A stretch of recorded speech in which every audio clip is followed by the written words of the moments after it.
So good morning, everybody. We're just going to start, and I'm really excited to be here. I'm the moderator, and I've curated this panel for the Women Inspiring Network for World Women Foundation. And I had the great opportunity to meet Rupa Dash, who's the organizer for this event at Davos earlier this year. And just to tell you all, there's a really interesting story. So three of our panelists are people I met at Davos earlier this year. And we are back here almost 10 months later. And I'm really excited. So just a brief introduction. I'm founder of Women Inspiring Network. It's an inspirational storytelling platform which is global in its reach out of India, and it's a movement to pay it forward. And I'm going to ask each panelist to introduce themselves. I have, of course, known Jyotsna for very long. And Jyotsna, why don't you introduce yourself and tell us about your journey in your own words? Thank you so much, Stuti, for bringing all of us here. Very interesting topic for me to be on stage to share my journey. I'm actually a physician from India, so studied to be a doctor. However, when I came to US, of course, my paths diverted, and then I needed to figure out what I needed to do with my time. Interestingly, my husband at that time was in IT, and I just picked up some book of his and started to code. Of course, crashed his first brand new computer, and we're 2 months into marriage, and he's like, "What did you just do?" I'm like, "I didn't kill a patient on the table, so I think we're fine." So just to stand my ground, and then from there, with his support, I have come a long way. Where now I head up corporate applications and technologies for Voya Financials, and focus more on data analytics and really supporting my corporate business partners. And here I am talking about why women should lead and why we are here as women in these positions and what our inspirations could be. Yes. And I have Andrea. Andrea is the CEO of Health Finance Institute, and I have a story to say here. So I met Andrea at the Journal House, I remember, and she saw me, and then she tells me all about how to operate in Davos. I'll always be very grateful to her for that. And she gave me some really good tips. So Andrea, just tell us about your initiative, what you're doing in your own words. Thank you so much, and it's lovely, and I feel very honored to be on this panel. And thank you to your organization and your enthusiasm and persistence. And I have since it's a panel about STEM, I have a science background. So I studied biochemistry, and then I did a PhD in health economics.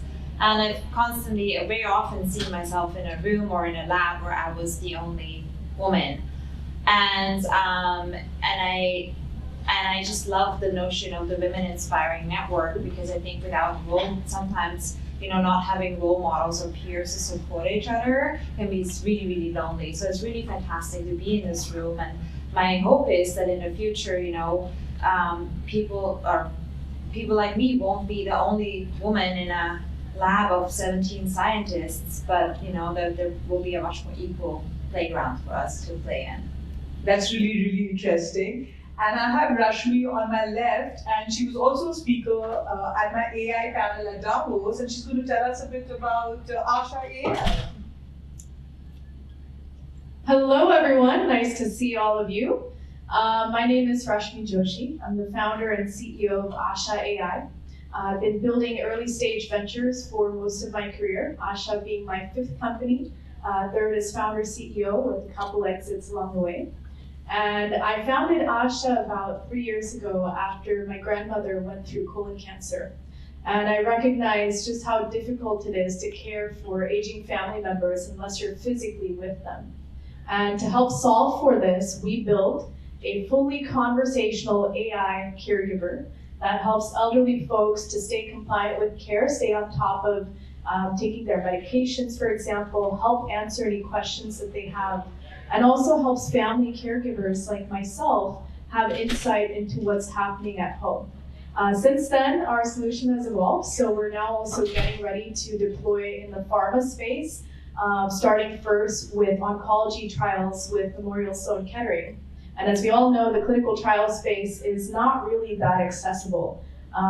Most of the time, people who are coming to test out the latest innovations are of high socioeconomic groups. So it's made very, very inaccessible, particularly because people oftentimes have to travel to these trial sites at major hospitals in big cities, which makes it difficult for those who lack access to transportation, if they're living in rural areas, which means that from a clinical standpoint, and I'm sure you can also appreciate that as a physician, you really are not getting an adequate understanding of how new innovations are going to impact the broader patient population. And so we're very excited to play a role in actually shaping that narrative and allowing for greater healthcare access across the board to everyone, despite income, despite status, despite gender. And I'm excited to be here with you today to discuss that. Yes, and finally we have Japneet, and who I bumped into at the Equality Lounge at Davos, and then I met her again at Cannes, and our kids are the same age. So yes, tell us about your journey, Japneet. Thank you so much. Before I go introducing myself, can we all have a round of applause because we all are showing up here to one up each other, right? To the smiles and cheers. That's the energy. I think Jyotsna questioned me, like, what really do you want to take out from these events or events like that, right? So we don't know if it's us getting inspired or if it's you guys getting inspired, right? So a little bit about me. Hi, everybody. I am Japneet Kaur. By job classification, I am a cybersecurity and risk management professional. I'm also, by my favorite profession, I should say, is being an artist. I'm a huge advocate of women in STEM. So I have my artwork in the United Nations back in 2018 for promoting or for the launch of She Innovates Global Launch Program with UN Peace Award maker Michelle Penelope King. And recently I was at Davos in France where I met Stuti.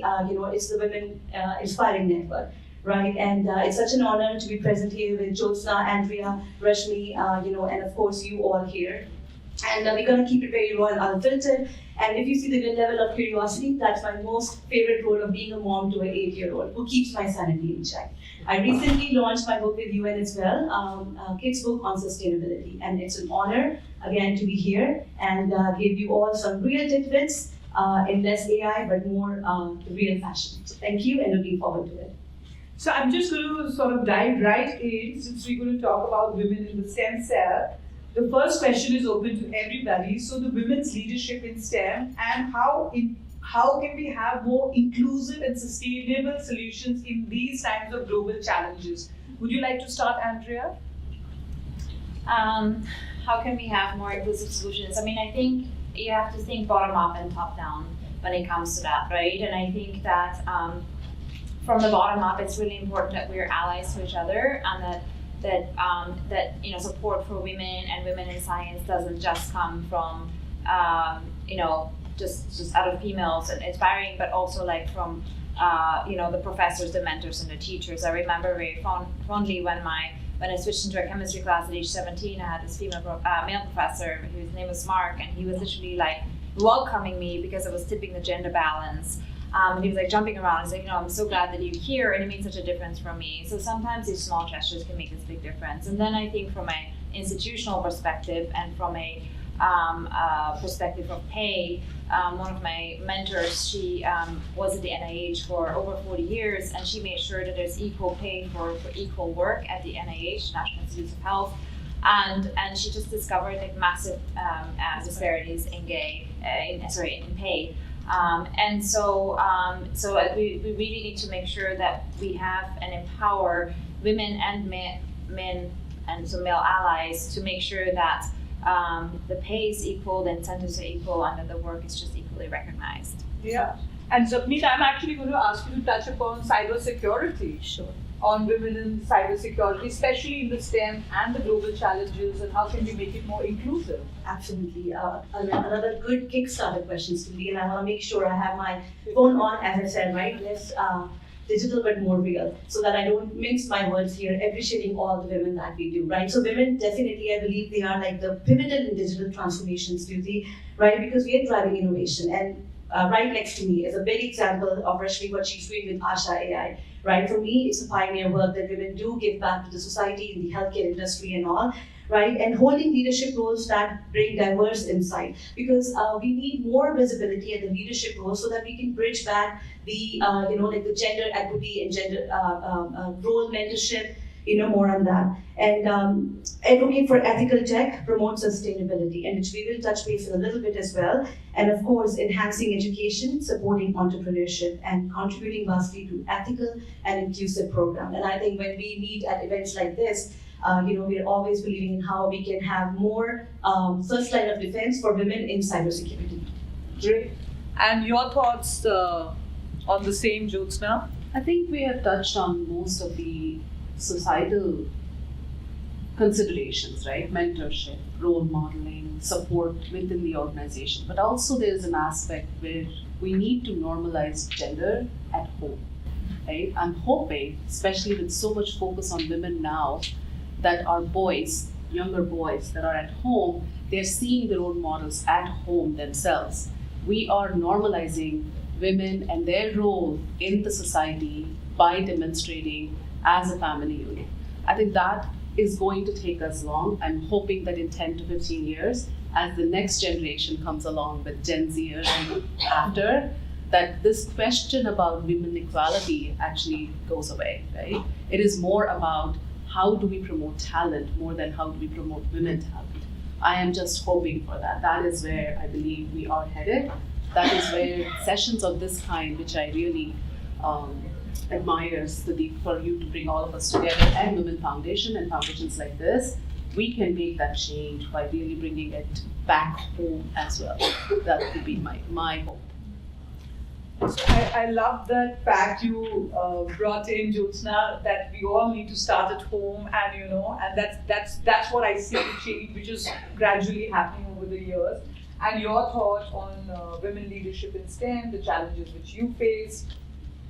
Much like the women sitting on this panel, I also am part of a very male-dominated industry, innovation, and we need more female founders out there, and we need more support for female founders.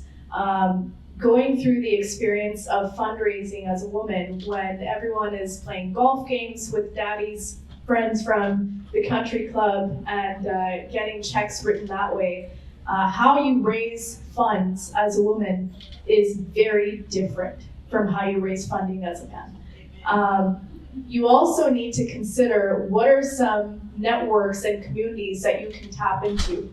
Obviously, we need more female funders. We need more women who are VCs. We need more women who are doing private equity, who can help bridge that gap and make a relationship with the innovation community. But on top of that, we also need women to start building companies. Think of all the different problems that you come across throughout your day, and what are some of the problems you can actively solve yourself. I think as you're going throughout the day, you might have childcare that you're dealing with. You might have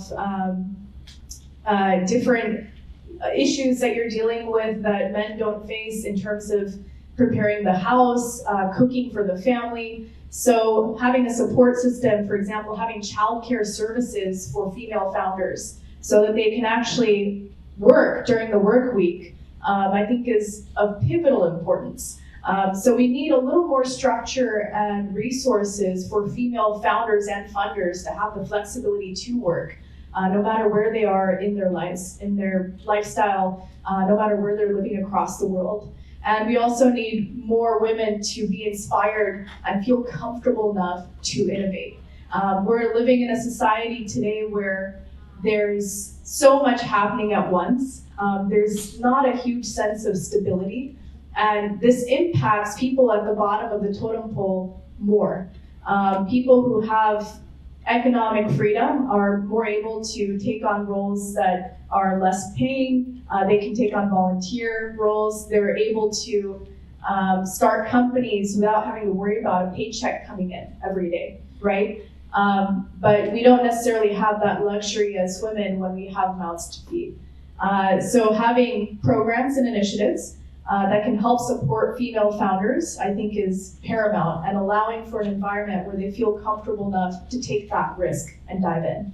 So I'm really glad, Rashmi, you brought in that point of why we need more female investors to invest in women-led companies, and I can see the biases which Andrea sort of agreed with me on that. So Andrea, I'm going to ask, as a women leader, leading the global health initiatives, how do you see the women leadership has evolved in the healthcare space over the last few years, and especially particularly in the undeserved communities, because health and women also really go hand in hand, and that sort of uplifts any economy. So I would love your thoughts.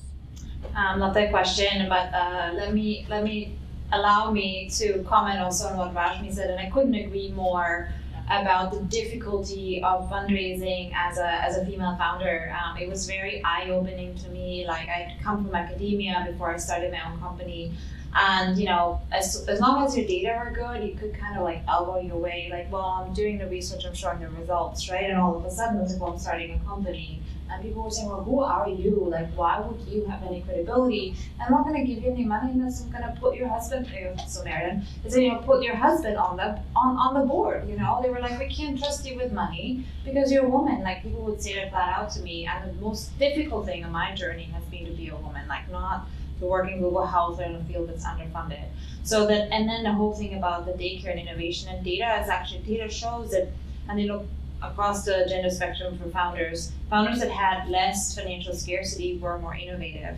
So you can actually be more creative if you're not always faced with financial scarcity. So we really have to take these data into account when we think about building ecosystems to support female founders or underrepresented founders. Now in global health is a very interesting field. I'm going to show you some stats as well.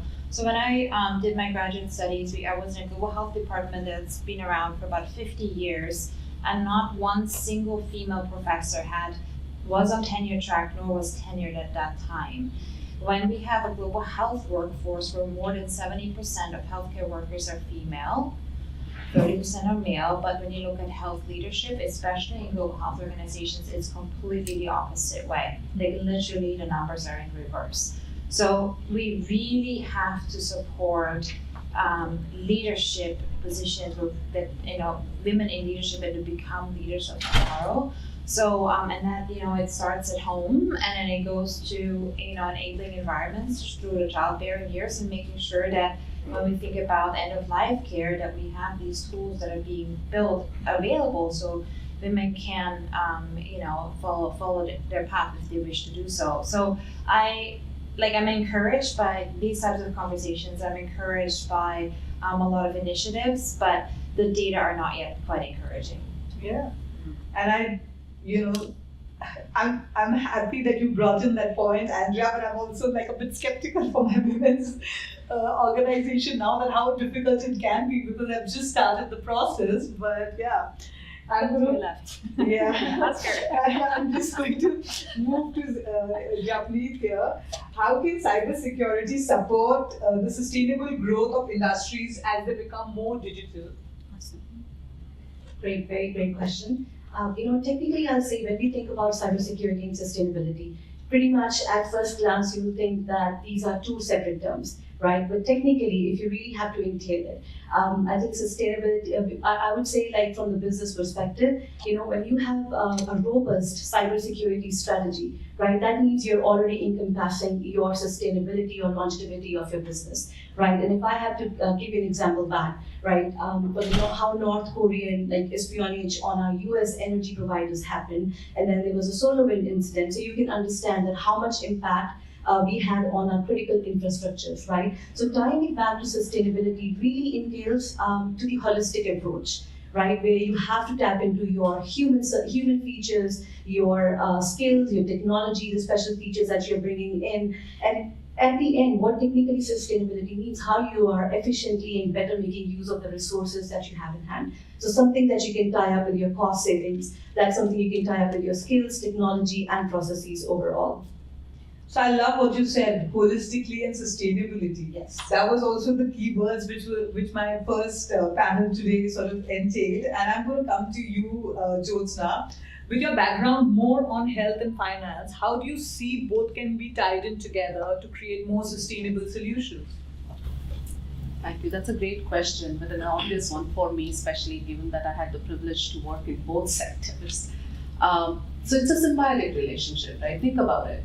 When I was practicing, I was a practicing physician in India, a developing country 25 years ago, or at least at that time. The most I saw giving healthcare advice and healthcare to my patients was women who were trying to really get through the day because the male earning member was sick. It's not a sustainable model, right? It really changes their family dynamics. It impacts their kids, it impacts the family.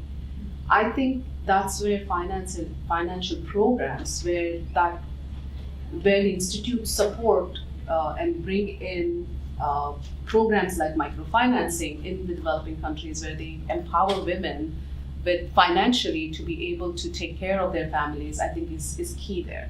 Now, flip side of it, if the society is not healthy, the financial institutes are not standing up, right? They can't function because the health definitely deteriorates and takes away from the contributions that a family or a female or a male partner or a male person can really contribute to the society. So it is a symbiotic relationship. So in my mind, I think, as my esteemed panelist said, we need to have more programs that allow financial models to be built such that it supports women, such that it supports healthcare profession, such that it funds innovation in healthcare, right? For example, green technologies that come in healthcare, such as supply chain issues, like investing in all those items that are more drawing our industry towards sustainable solutions, where we fund more of these preventative healthcare programs, where you can catch these things before it becomes an issue. Those types of initiatives, if the finance industry can focus on and really work with the healthcare industry, is going to be a solution in my mind. So I love that you brought that up. And my next question is going to be both to Rashmi and Andrea, which is like, what advice would you give women, young women in STEM who are looking to innovate and create sustainable solutions, which is both a combination of tech and healthcare? You start, Rashmi, and then. Sounds good. So one thing that's really important is that our current innovation landscape, when it comes to healthcare, does not acknowledge issues that are solely experienced by women. We don't even know how to quantify the pain that women feel through a condition like endometriosis, right? Which I have, by the way. For 5 to 6 days out of every month, being in pain that's been attributed similarly to labor pains. That's a fifth of your life that you're spending in pain, and that you might be so fatigued that you can't get out of bed. These issues are just coming to light today, and we don't really have a ton of insight into how we manage them effectively. So being able to have innovators who are actively empathizing with these issues as women themselves who might have experienced them, and then helping to create solutions is paramount. Because today, most of the pharma landscape, the drug therapeutics landscape, is largely male-dominated. And so having folks on board this panel, for example, who are in the lab creating solutions for these conditions that primarily are women's health focused, I think is incredibly important. And it's also important for us to help it's essentially increase access to care across the board to people of low socioeconomic status, in addition to women, who might not have their basic needs covered, like a meal every day that's nutritious. They might not have access to shelter. They might like access to transportation to get into a hospital if they have something that they're managing. So creating preventative care solutions that are going to keep people healthier for longer at home without needing additional access to tools or technology, I think is absolutely pivotal. So one of the things that we're doing at ASHA to help solve for that is our solution is device agnostic. We don't want to recreate the wheel and have people need to purchase yet another tech tool that they're going to use for 2 months and toss. So building something, when you're building something with sustainability in mind, I think it behooves you to focus on how do you build something that is actually leveraging what's already out there, so you're not reinventing the wheel, and something that people are already comfortable with using.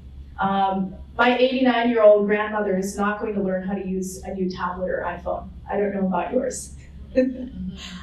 So building something that works with her flip phone or works with a home health device like a smart TV that she can use readily, that's easy for her to use, I think is really important when you're thinking about how to innovate, how to build a product that is not just usable, but has high, what I call, lovability. I love that. And Andrea, your thoughts on that? So I think the question was like how to make sure to inspire young women into STEM as well. And to me that sort of like peer networks and role models is really, really important. Like I had very few of those, but I learned so much, and even just being on this panel with such strong women is so inspiring to me, and seeing this. I remember in Davos, going back to where we started with this panel, I've been having a very tough time with my company, and sometimes you question everything under the sun when you're a founder. And I was at this women's reception by another network called Beyond, and I was just in the presence of so much greatness, and it just lifted me up, and was like, well, if they can do it, I can do it, right? So sometimes just seeing yourself represented, so representation really matters. And think about how can you represent to others, because sometimes you don't even know. 5 years later, a young scientist or a young founder might come up to you and say, I did this because you gave me hope, right? And the second thing that I'm thinking about is let's not be silenced with the voices that we have. There are so many pressures, there are so many voices that want to deny us the rights to equality. Not science, not being a founder, but the right to be just as equal as everyone else. And we need to keep speaking up if we have the power to do so. I'm so glad, Andrea, you brought that up. So, the Women Inspiring Network was actually created during the pandemic just to inspire women, and I actually got inspired each day because, it just inspires you to do things differently, and how networks are important. And so on Saturday on the weekend, I just landed in the United States, and I went to the UN headquarters, and I met someone from a Dell Women Network who I was meeting her after a decade. And now I have Agatha here who was connected to me through Vital Voices, and I knew she was going to be at the panel. So you just sort of meet people, and I have really realized that, here are these 3 panelists from Davos. So, you just have to keep connecting, keep inspiring. So it's not just us out there, but all of you sitting there, you should network, talk to each other, and you don't know what really comes out of it. And my next question is actually going to be really, really common to everybody. And Sapneet, I'll try to start with you.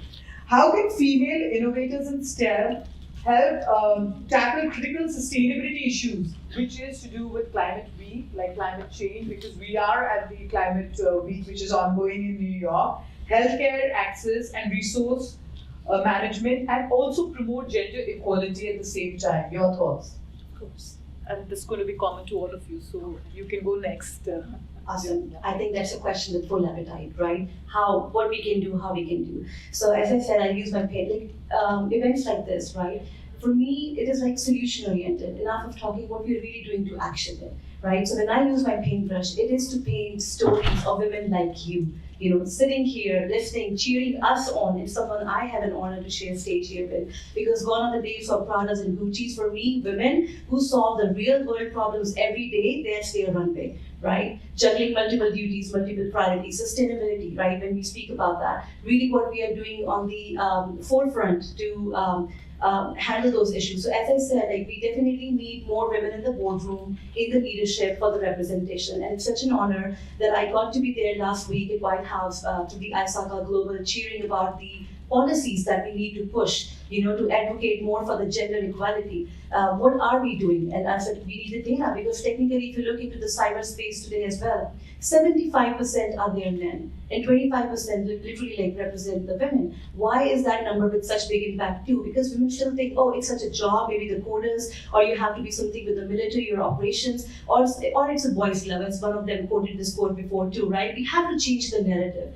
We have to dismantle this stereotype. And how you do it? I think I'm doing my bit. Number one, again, bringing up that point, how you educate that at your home. That mom just don't need to be cooking. She needs C is for coding too, right? Or C is for cheering up. And it's kind of like we all need to take that actionable step. We think it might be a small, but who knows? You're making a ripple effect, impact with that.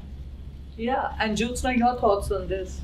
Right, so completely agree, right?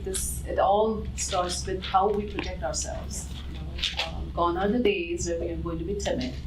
Remember, one of our esteemed members said, 16% of our time we don't spend in the bed anymore, right? We are out there doing our work, going into workforce, delivering what we need to, proving ourselves that nothing's going to stop us. So being that role model for our next generation, to be inspiring to them, making sure that they are encouraged, not given kitchen sets when they are younger, but then making sure that we are handing them a truck or a car so that they play with toys that are common to both genders, rather than stereotyping them to say, hey, girl needs to be one way and boy needs to be the other way, right? Introducing them to math, introducing them to other technical and more intensive programs, science and stuff like that, making it more fun for these younger generations. That's one aspect of it. How do we really nurture our younger generation? Then comes, once we are like us and yourselves, as you're in the workforce, how do you create that role model for the younger generation that's coming into workforce? There's one thing to really be educated. The second part is really to sustain yourself in the workforce. However, a lot of things, physiology of no one else, a man cannot bear a child, man cannot lactate. Let's understand that. But beyond that, a man can raise a child. It's not just a woman who has to. So how do we really break that stereotype and that inclusive community and inclusive partnership come along, and making sure that our workforce and our work culture allows for that flexibility. And we advocate for that, right? And we advocate for that type of changes in our workforce. We stand for ourselves is how we make those changes stand up for us. And your thoughts, Rashmi? And we just have time for one last question after you finish. Well, I think everyone has covered most of it at this point, but I think just getting up and doing it, right? Not thinking about all the reasons why you shouldn't do it, because of course you're going to do a little bit of a SWOT analysis and figure out which venture you want to focus on, and that's great. But at the end of the day, if you really are so inclined, taking that leap of faith in yourself and diving in head first and trusting yourself to figure it out when things get tough, I think is really important.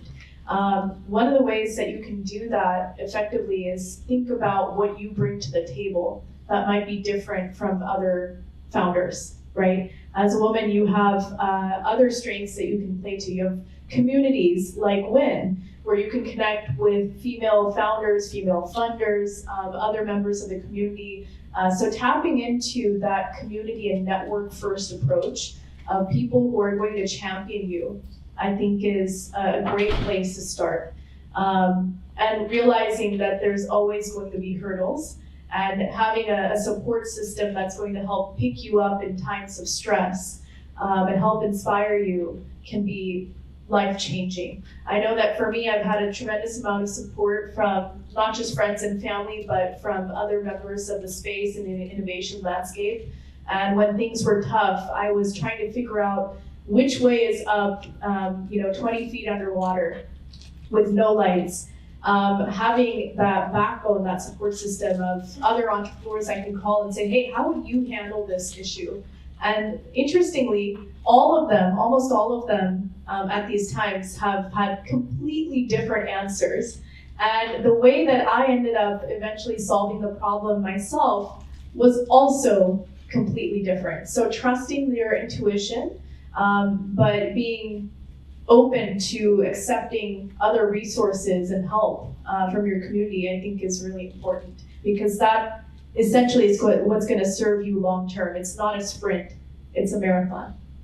So I love the community part you brought in, and that's what networks and communities are all about. Our closing question is, what does equal future mean to you, and how can we achieve equal future for women, especially in the STEM, by 2030? I'll start with you, Andrea. I love the boldness of your questions. It's surely amazing. I mean, I think that, ideally you want to live in a place where, that you can truly choose freely what you want to do, right? If you want to be an innovator, or if you want to have one career or another, your opportunities in the path is not blocked, right? So really, fewer blockages and more opportunities, and the recognition that everyone can contribute, and it should be up to each person as opposed to defined by your gender, what you can do and what you can achieve. I think that would sort of be my vision 2030. I don't think in terms of by 2030 we're gonna get there, but I feel like maybe we should challenge ourselves. What can we do to make sure that in our niche that things become more equal? Who can we lift up to create a more equal world? Yeah, and at least just still move the needle a bit. I mean, if we all make the effort. Yeah. Yeah, I think I agree. 2030 is too short time, but maybe in 15 years, right?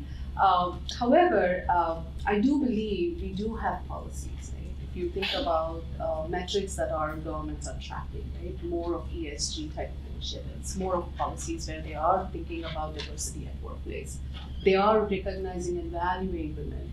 It's now more than, what we really need to do is get over that recognition and then say, how do we really bring an impact, and how do we bring about a change where it's not really, we're not talking about talent as women and men, but we're talking about talent as talent. I think that is going to be the key. But 2030 is too short. It is a bold statement like this. So I do remember, like, there was this famous thing which says that the World Economic Forum says that it's going to take us 130 years to bridge the gender gap, but now I see the conversations have moved to 50 or 2030 or sooner. So that's a great change, and if we all sort of do our bit, I'm sure it'll happen sooner. And Japneet, what are your thoughts on that? Definitely echoing to what my esteemed panelists mentioned about Andrea and Jyotsna, they definitely have their answers pretty well backed up by the data. I will give you all an answer in the WIN spirit. For me, that would be the word relentless, right? And I would say about the equal opportunity, I like to go with this quote that makeup looks good on face, but not on your soul or on your lips, right? So when I say that, it's kind of like, what are you really taking an actionable step for the equity? So number one step which I did was being a professor. And that I do is because I wish when I was graduating, and I have 3 masters, right? Not that you needed it, but just to prove the value which I get to still do it. That, will you be able to deliver that being a mom? Why? I think I feel more fire inside being a mom, to show the little one that what a woman can achieve. We need that equality at home and at the workplace. So coming up back to the point, and I want to share this little snippet which really happened last week, and I think it's a blessing in disguise when it happened. And it came from a young individual. So he took a class with me, and he reached out within the next session that, Professor, I don't want you to feel that you're not delivering well, but it's something in me that I think I'm not capable enough to take this cybersecurity class. I said, you have to give me this 15 minutes before you drop out of the class. And of course, we had that our power up session. As I said, makeup doesn't look good on your face, but on your soul, right? Have to give him that level me up spirit and all. And a year later, I received that email in my inbox where he shared, thank you for being that person who had faith in me when I didn't have faith in myself. He was the first one to secure a job at Lockheed Martin, right? So you don't know how you change a narrative for someone. For me, of course, as we say, life is never cream and peaches, right? We always have our little set of noise and pushback. But I always, it's coming up back to the right mindset. That's why I said being relentless. I say, okay, GPS, we need to read out. Yeah, and on that note, Rashmi, your thoughts? I think I'm going to echo one of my panelists here and say I think our bold new vision for the future should be getting more people to innovate. And I think there's a high possibility of that actually coming to fruition because of all of these tech-enabled, AI-based tools and services that we all have access to now. You no longer need to know how to code to build a company. And being able to leverage all of these new innovations that are on the market today to build faster, to have more support, more control over how you build, and have an increasingly equal landscape where innovators can feel comfortable coming in and building different kinds of solutions is ideal. So you only need a will, I think. And the way that my mother brought me up is she said, if you want something, figure out how to go get it, make it happen. And having the access to all those tools and services, I think, is going to help bridge that landscape and make it a much more fluid environment for female founders to come in.